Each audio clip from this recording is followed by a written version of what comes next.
Hi guys, I'm back.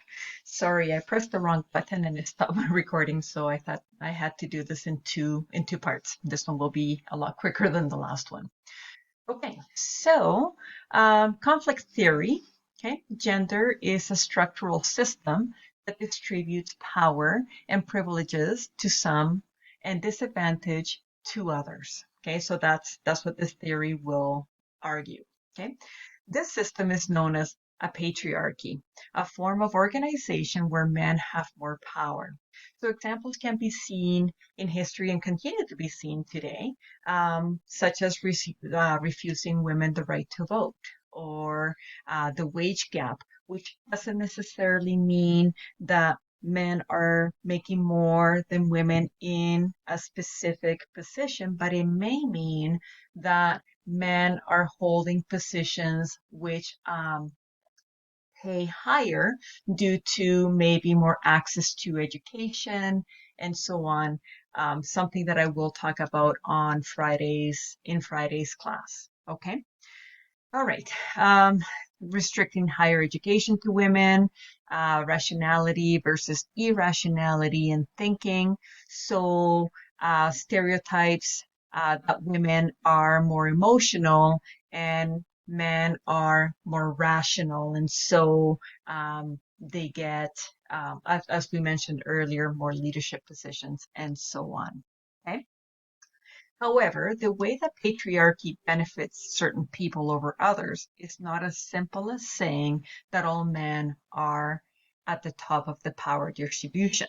Okay, so for that, we look at intersectionality, which is the analysis of the interplay of race, class, gender, sexual orientation, and other identities, which often results in multiple dimensions of disadvantage. So, for example, if you look at these two tables here, these are American based, obviously.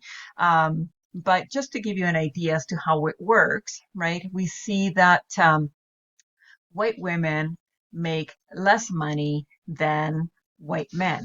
However, black women make less money than white women, right? And so now when we look at this table here, we look at white men making, right, making more money than black men. However, when we compare black men to white women, they are making less money than white women. And then black women then would make less money than black men, than black or the white women, and so on. So for every component um, of like, for example, race, class, gender, sexual orientation, and so on, it puts you more into a disadvantage than others.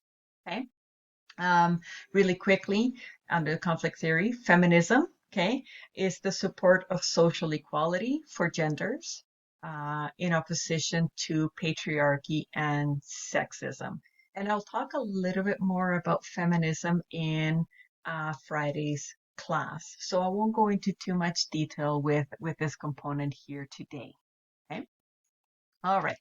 So for your assignment, the gender socialization analysis exploration assignment. So for this one, you'll do a little bit of research online, and this one is here as a completion mark, okay? And we'll use this information later on next week for the next project that we will be doing. Okay, so for the first part, ask parents, friends, look at TV shows, look at commercials, and so on, to find out what is considered to be masculine. Okay, so what are masculine traits, behaviors, appearance, body language, and so on. Okay, so create a list, a table for your list. Think of the structural functionalist theory here. Okay. Um, okay. So what are the roles that are considered to be masculine that will complement the roles to be feminine? So ask parents, ask grandparents, and so on, what would they consider to be masculine traits and feminine traits? You can also think of them as stereotypes. Okay. The second part is to list ways that the three agents of primary socialization teach boys and girls gender roles and or reinforce them. So here now think of symbolic interactionist theory. Okay. So what are some symbols that are that when we interact with one another, we see as masculine, that we see as a feminine, right? So, for example, in family, you can think of maybe the toys that are being bought. Right? Is there a difference between boys and girls, the toys that they're receiving, in the way that parents interact with them? So are boys, do parents or do dads play rougher with boys than they do with girls? So some of them are subtle. So here, just take the week to think about these. Okay, I do want you to provide a specific example. So for example, if you pick a particular toy, what are some of the traits? What are some of the roles, the behaviors that are being reinforced within that toy? Okay.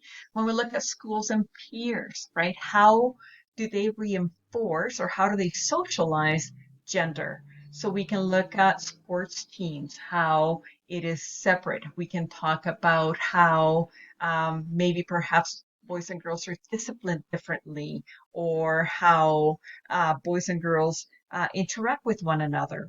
Okay. And again, provide a specific example and how and what is it teaching. Okay.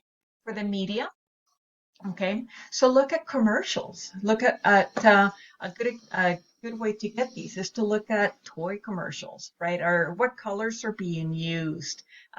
What's the music tone? What's uh, the tone of the voice of the narrator within these commercials?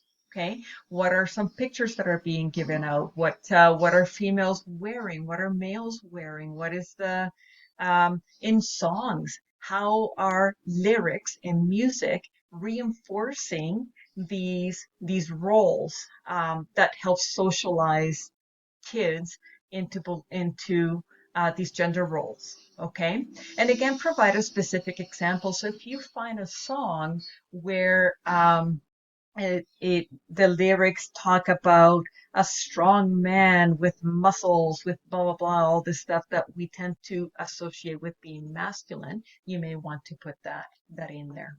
Okay, so this assignment is not meant to stress you out. It's just a way for you to start paying attention to what's out there and the differences between what's deemed to be masculine and feminine. And we will continue with this next week. Okay. I hope you have a great week and I'll see you on Friday. Bye.